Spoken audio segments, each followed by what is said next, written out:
Welcome to Holme Horror. I've been waiting for you. Waxworks. The Waxworks Museum was a relic of a forgotten age standing at the edge of a quiet, unsuspecting town. Its peeling facade and dimly glowing sign spoke of nostalgia and decay. Few visitors came these days, but those who did always left with the same impression. The figures are so lifelike. They'd murmur in hushed tones, their unease palpable. The figures seemed alive, almost impossibly so. The polished eyes glimmered in the dim light, and the contours of their skin seemed to hold warmth. People often remarked that they felt watched as they wandered the museum's halls. The mastermind behind these uncanny creations was Theodore Wainwright, a man shrouded in mystery. He was rarely seen outside the museum, and when he was, his presence carried a peculiar weight. Locals knew little about him beyond his name and his art. What they didn't know was that Theodore's devotion to his craft had spiraled into something monstrous. Theodore Wainwright wasn't always the recluse he had become. Years ago, he had been a rising star in the art world, celebrated for his wax sculptures that seemed to defy the limits of the medium. Critics called him a genius. Others whispered that his work was almost unnatural. But fame was fleeting. Theodore's methods became too peculiar, too intense. He demanded absolute silence in his studio, shunning assistants and collaborations. Rumors began to spread, stories of violent outbursts and strange disappearances of those who worked with him. As commissions dwindled, Theodore retreated to the small town and opened the museum. Here, he could work in peace, unbothered by critics or curious eyes. Yet, the absence of recognition gnawed at him. The world had forgotten Theodore Wainwright, but he vowed to create something so extraordinary, so immortal, that no one would ever forget him again. Sophie Langley was a photography student with an eye for the eerie.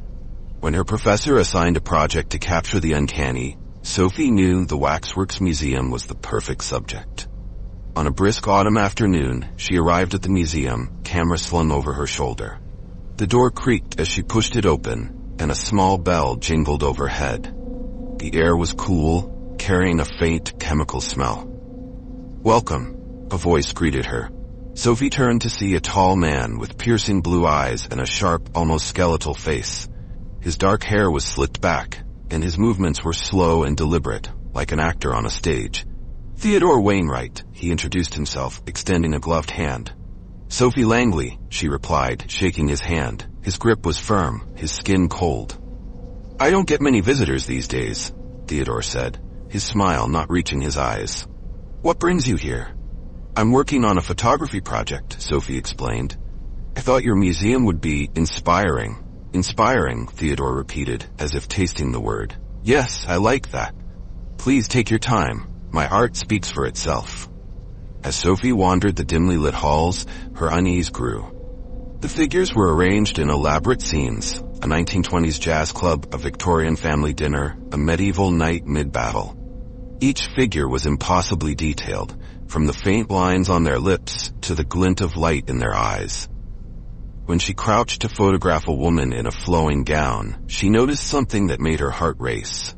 A bead of moisture at the corner of the figure's eye. "Is it condensation?" Sophie murmured, her breath catching.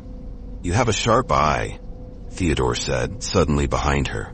Sophie jumped, nearly dropping her camera. "I didn't hear you," she said, her voice trembling. "The silence helps me work," Theodore said with a faint smile. "This piece is one of my favorites." "It took great effort to capture her essence," Sophie nodded, uneasy. That night, as she developed her photos, she couldn't stop thinking about the figure's eyes. They seemed too real, too alive. Then she noticed something chilling. One of the figures bore a striking resemblance to Emily Carter, a librarian who had disappeared months earlier. Unable to let go of the eerie coincidence, Sophie began researching the museum and its owner. What she found made her blood run cold.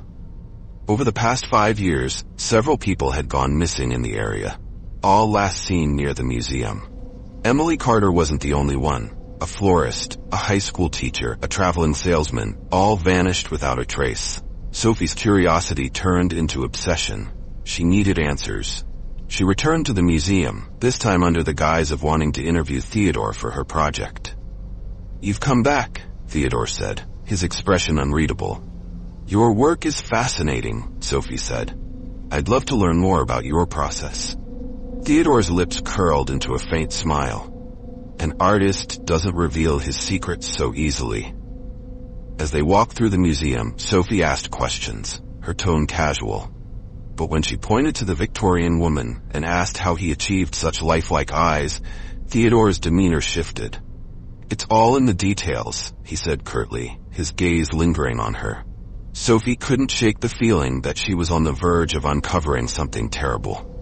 Late one night, she broke into the museum.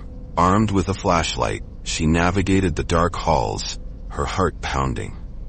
At the back of the museum, she found a locked door. Picking the lock took longer than she expected, but when it clicked open, a wave of cold air hit her. The basement was a nightmare. Steel tables lined the room, each covered in surgical tools. Shelves held jars filled with teeth, hair, and fingernails, each meticulously labeled with a name. The smell of chemicals and decay was overwhelming. In the center of the room was a half-finished wax figure, its wax exterior partially peeled back to reveal human flesh. Sophie stumbled back, her stomach churning. Before she could process the horror, a hand clamped down on her shoulder. "I had a feeling about you," Theodore said, his voice calm despite the syringe in his hand. Sophie tried to fight, but the needle pierced her neck and darkness swallowed her. When she awoke, she was strapped to a table. Theodore loomed over her, his face serene. "You're special," he said. "You appreciate my work. That's why I've chosen you." Sophie's screams were silent, her body paralyzed by the drug. Theodore began layering molten wax onto her skin, the heat searing her flesh. Tears streamed down her face as he hummed softly, working with precision. "You'll be perfect," he whispered. Detective Laura Hayes had been following the disappearances for years. When Sophie Langley went missing, she knew it was connected to the museum. Armed with a warrant, Laura and her team raided the museum. Theodore greeted them with his usual calm, but his eyes burned with barely contained rage. In the basement, they found the horrors Sophie had uncovered. The tools, the jars, the half-finished figures. But Theodore was nowhere to be found. Days later, the museum reopened with a new exhibit. A photographer immortalized in wax, her expression frozen in silent terror. Visitors marveled at the detail, never suspecting the truth beneath the surface. Far away, Theodore began work on his next masterpiece, his whispers carrying a single promise: art lives forever. Thanks for watching, and don't forget to subscribe for more chilling stories. And remember, be careful. I'll be watching you.